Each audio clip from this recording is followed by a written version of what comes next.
ومن يضلل فلن تجد له وليا مرشدا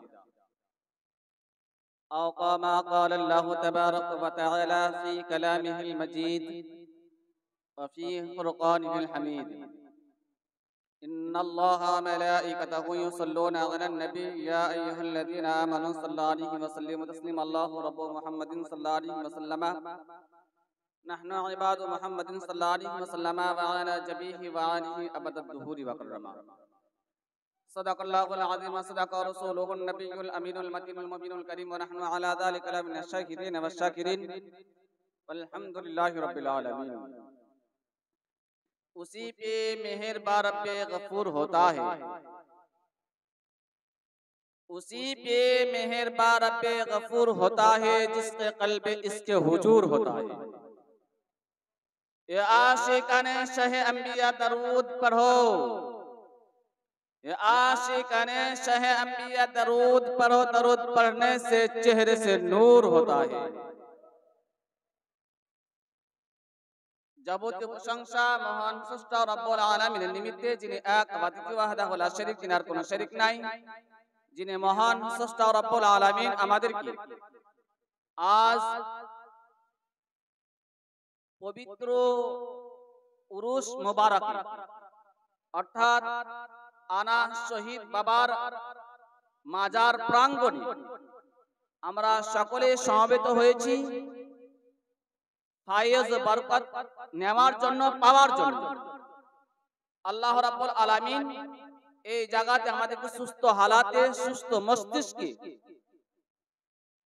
উপস্থিত রেখেছেন। তিনার সুখে সকলে ভক্তি ভরে প্রাণ খুলে বলি আলহামদুলিল্লাহ। অতঃপর তিনার হাবিব আল হাবিব আকায়ে নামদার মাদানী কা তাজদার দোনো জাহান মালিক ও মুখতার কুল কায়নাতের সরদার, जिनार नाम मुस्तफा मुर्तजा ताहा या इंसाद, जिन्हें आनिशल गरीबिन शफीउल मुज़नबिन रहमतुल लिल आलमीन, जिनार राजी दे राजी खुद खुदा ताला, जिन्हें पान करते आছেন হাউজ কাউসার পিয়ালা, जिनार हाथे जन्नतेर चाबी ও তালা, যিনি এতিম বেকস সাহারা, যিনি উম্মতের দয়ার ভান্ডার, যে নবী মুহাম্মদুর রাসূলুল্লাহ সাল্লাল্লাহু তাআলা আলাইহি ওয়াসাল্লামের প্রতি কোটি কোটি দরুদ ও সালাম বর্ষিত হোক, অর্পিত হোক। সকলে মিলে বলুন আল্লাহু আমিন। মুআজ্জাজ মুহতারাম, বিশেষ সময় নিয়ে আলোচনা করার মানসিকতা নিয়ে ওঠেনি এবং ইমাম সাহেব মৌলানা সাহেব টাইম বেঁধে দিয়েছেন। অল্প সময়ের মধ্যে কোরআন হাদিসের আয়াত দিয়ে আপনাদেরকে বুঝিয়ে আল্লাহ রাব্বুল আলামিনের ইচ্ছাতে বিদায় নিব ইনশাআল্লাহ। আল্লাহ রাব্বুল আলামিন কালামুল্লাহ শরীফের মধ্যে ইরশাদ করে বলেন, সূরা কাহফ 15 পারা 17 নম্বর আয়াত, আল্লাহ রাব্বুল আলামিন বলেন, ওয়ামান ইউদলিল ফালান তাজিদ লাহু ওয়ালিয়াম মুরশিদা। যারা পথভ্রষ্ট হয়ে গিয়েছে তাদের জন্য কোনো ওলি মুর্শিদ নাই, বলুন সুবহানাল্লাহ। আজ আমরা আহলুস সুন্নাত ওয়াল জামাত, তাহলে আমরা পথ ও মতের উপর রয়েছি।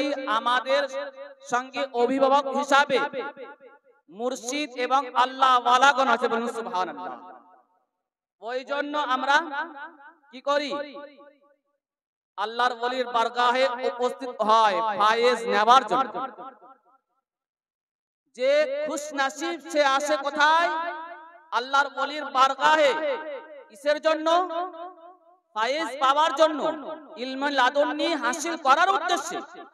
আর যারা বদনসিব তারা দেখতে আসে এখানে কি চলতে আছে, হ্যাঁ এখানে কি চলতে আছে।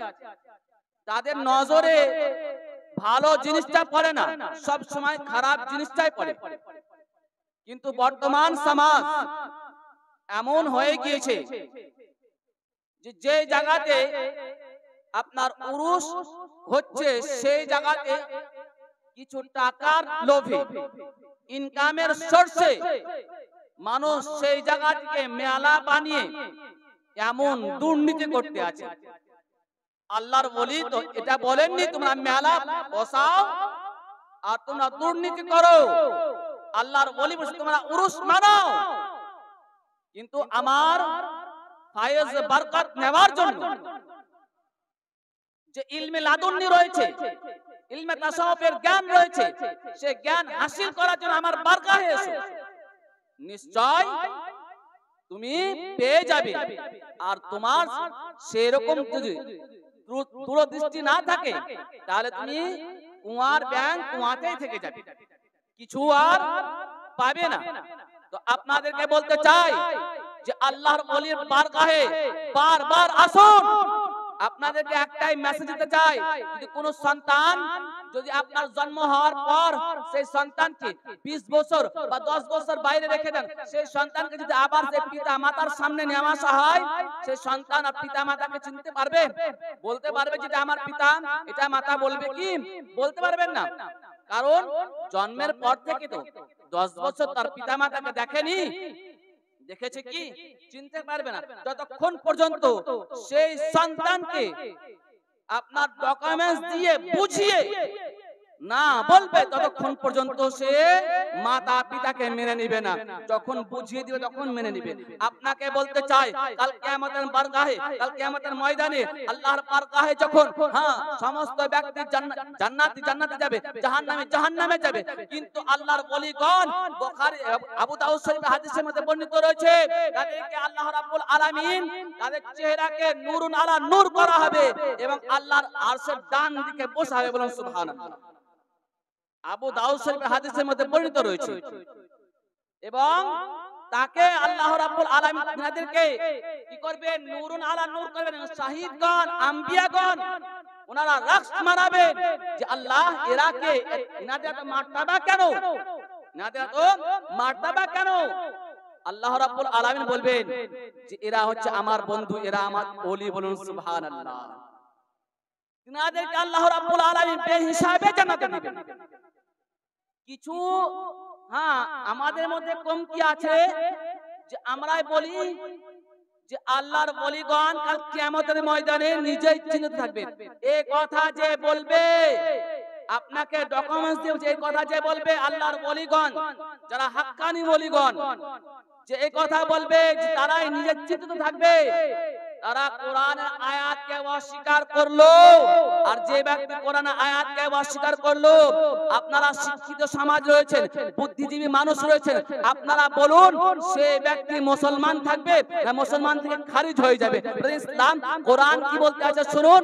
ইসলাম 11 পারা, আপনার 11 পারা 15 পৃষ্ঠাতে বলতে আছেন আল্লাহ রাব্বুল আলামিন প্রথম লাইনে আল্লাহ রাব্বুল আলামিন কি বলতে আছেন যে আলা ইন্না আউলিয়া আল্লাহি লা খাউফুন আলাইহিম ওয়া লা হুম ইয়াহজানুন।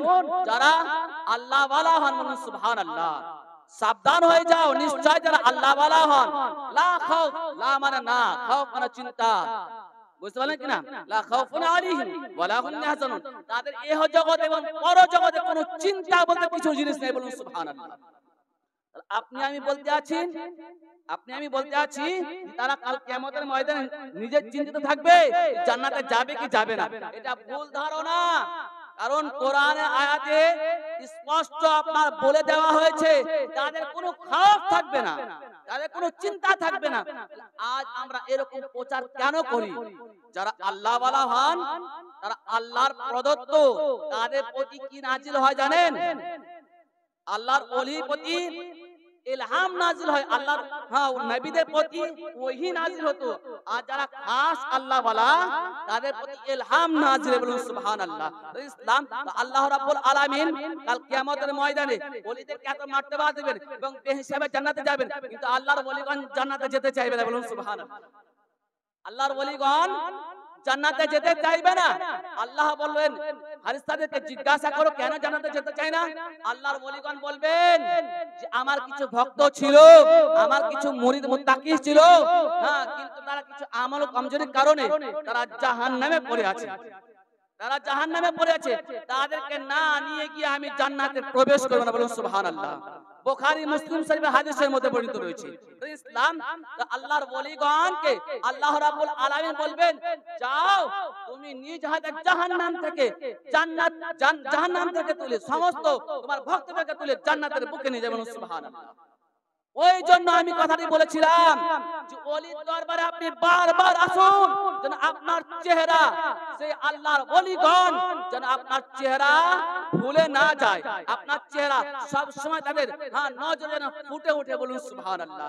কিন্তু এই হাদিসে আরো বর্ণিত রয়েছে, খুব শর্টে, অল্প সময় তো শর্টে বলতে আছি ভাই সকল। এই হাদিসে আরো বর্ণিত রয়েছে জাহান্নামকে ইতিপূর্বে মানা করে দেওয়া হয়েছিল যে জাহান্নাম শোন, আল্লাহ বলতে আছেন এই জাহান্নাম শোন, অমুক অমুক ব্যক্তির চেহারা জ্বালাবে না, আমার ঈমান আছে, আল্লাহ বলতে আছেন আমার ঈমান আছে যে এই অমুক অমুক ব্যক্তিকে আমার বন্ধু ওলিগণ এরা জাহান্নাম থেকে তুলে জান্নাতে নিয়ে যায়, বলুন সুবহানাল্লাহ।